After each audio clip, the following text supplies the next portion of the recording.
Welcome everyone. My name is Sean, and today I want to talk about the mainstream left-wing media's desire to run cover for, deflect from, or outright defend Jose Ibarra, who is the convicted murderer of Laken Riley, because another instance of this reemerged yet again with a very questionable headline from MSNBC claiming that Jose Ibarra never stood a chance in our unfair criminal justice system when there is an overwhelming mountain of evidence against you for committing a murder. It's just not fair because the system is so rigged against you in that you are guilty, and overwhelmingly so, according to this MSNBC article. Now, of course, that's not the direction they went in. They decided to say because it was such a politically charged case, he basically couldn't get a fair trial, and we're going to get into this, the headline change and all of that, plus the history of defending the killer of Laken Riley that has gone on in this nation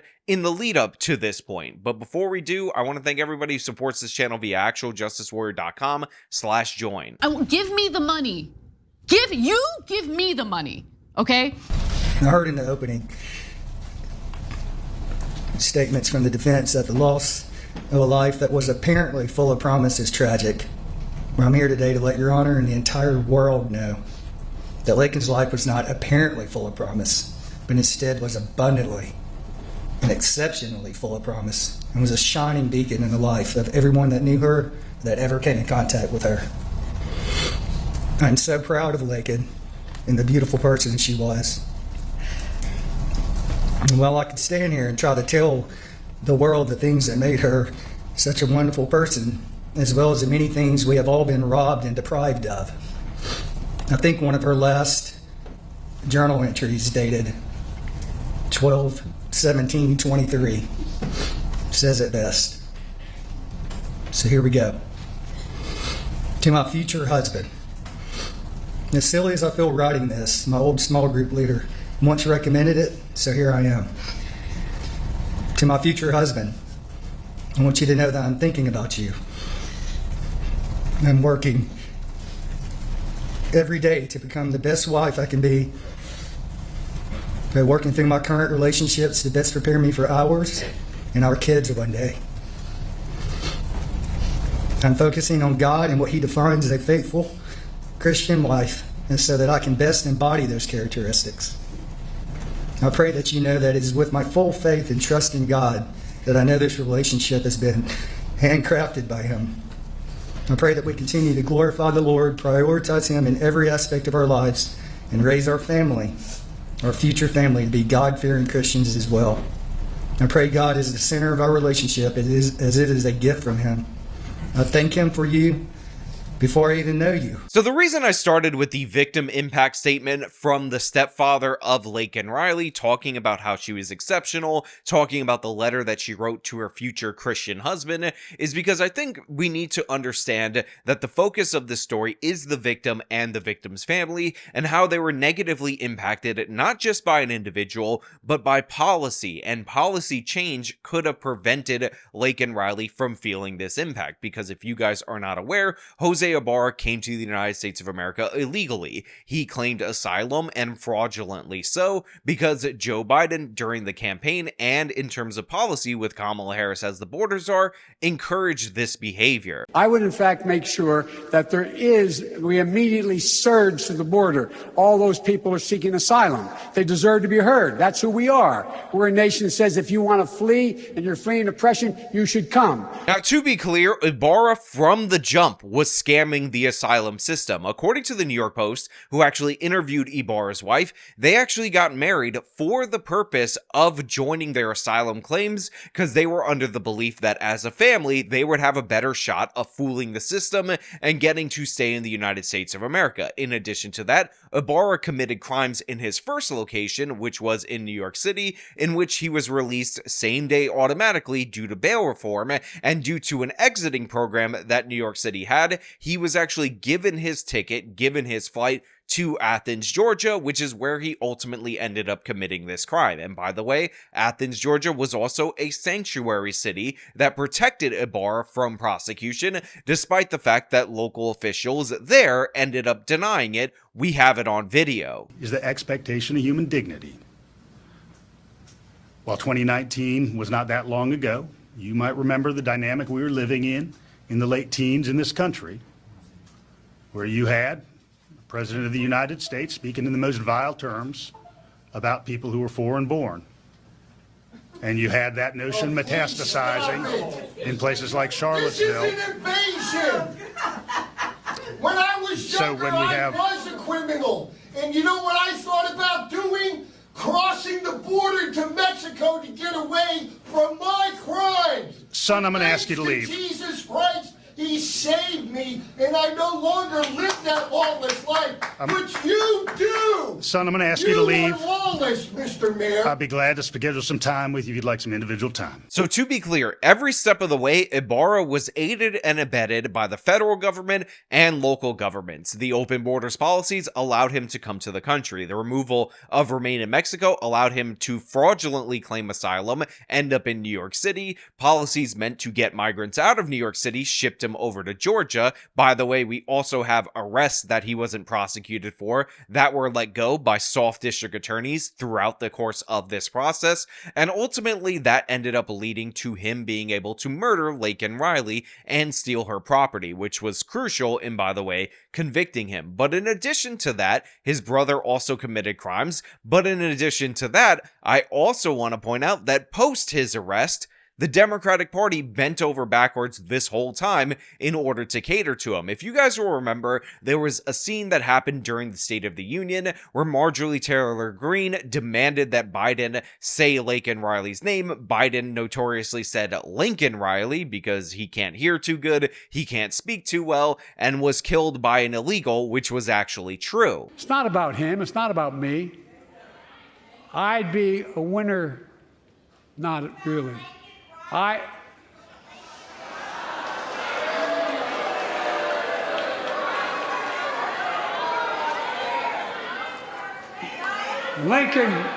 Laken Riley, an innocent young woman who was killed by an illegal. That's right. But how many of the thousands of people being killed by illegals? To her parents, I say, my heart goes out to you, having lost children myself. I understand. Now, if you guys will recall, in the next interview that Joe Biden gave post the State of the Union, he was actually pressed to apologize for what he said at the State of the Union. Not apologize for mispronouncing Laken Riley's name, not apologize for his border policy that allowed this criminal migrant to get in and move freely throughout the United States of America, but apologize to Jose Ibarra for using the term illegal, and that actually happened post this. I noticed the look of surprise on your face when you walked into the chamber and you saw Congresswoman Marjorie Taylor Greene. It was priceless. You feigned shock at seeing her. But during your response to her heckling of you, you used the word illegal when talking about the man who allegedly killed Laken Riley. An undocumented person. And I shouldn't have used illegal. It's undocumented. And look, when I spoke about the difference between Trump and me, one of the things I talked about on the border was that the way he talks about vermin, the way he talks about these people polluting the blood. I talked about what I'm not going to do, what I won't do. I'm not going to treat any of these people with disrespect. Look, they built the country. The reason our economy is growing. We have to control the border and a more orderly flow, but I don't share his view at all. So you regret using that word? Yes. Again, Jose Ibarra, who has ties apparently to Latin American gangs, possibly Tren de Aragua, according to some reporting, brutally murdered Laken Riley, an American nursing student that was out for a jog. And Joseph R. Biden is being pushed to apologize not to her, who died as a consequence of his policies, multiple policies, him eroding the Trump immigration policies, but to the illegal for referring to him as an illegal alien. That is a bridge too far for the Democratic Party. But if you'll recall, I mentioned that she was out for a jog because, again, the Associated Press decided that that was the most crucial piece of information and tried to make this about women being under fear, feeling under threat, whenever they do sports alone, solely. That was actually an Associated Press headline because, again, the whole time throughout the course of this discovery of this particular crime, throughout Ibarra's arrest, throughout the revelations of his criminal history, him coming to the country illegally,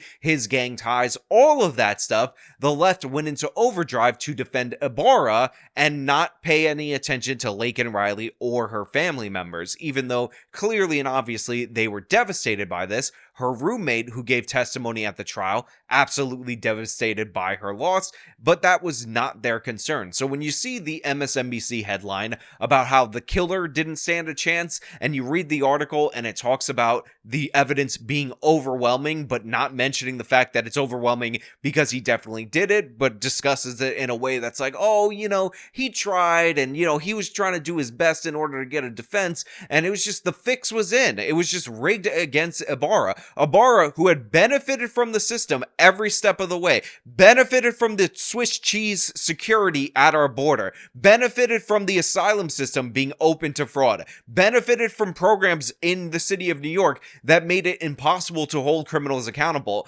benefited from sanctuary status in Athens, Georgia.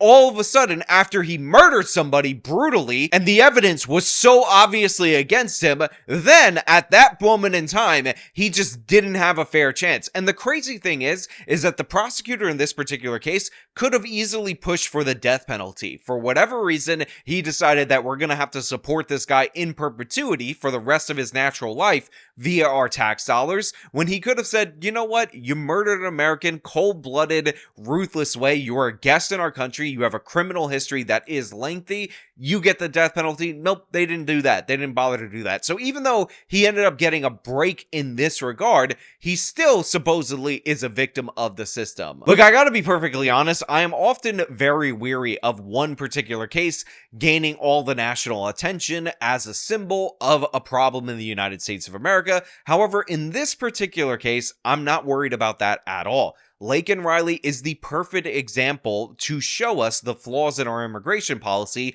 and the lesson that we should take away from that is not that we're unfair to the illegal immigrant, is not that, oh man, our system is so difficult for the murderer who came to our country illegally. It's that we should change our policy. Maybe we should change it not just for her, but all the other people who are victimized by illegal migrant crime in the United States of America. And in addition to that, because the American people, regardless of crime, have a right to determine who enters their own nation. Again, supposedly this is a democracy. The American people did not vote for mass migration. In fact, they are strictly against it. So we should see some kind of reductions in immigration, some kind of deportations for these illegals defrauding the asylum system, if our institutions are actually responsive to the people in the way that they should be. But you know what? Those are just my thoughts. I want to know what you guys think down in the comments below. If you like this video, then show them by leaving a like, subscribe for more content, follow me on my social media, support me via the support links in the description of this video.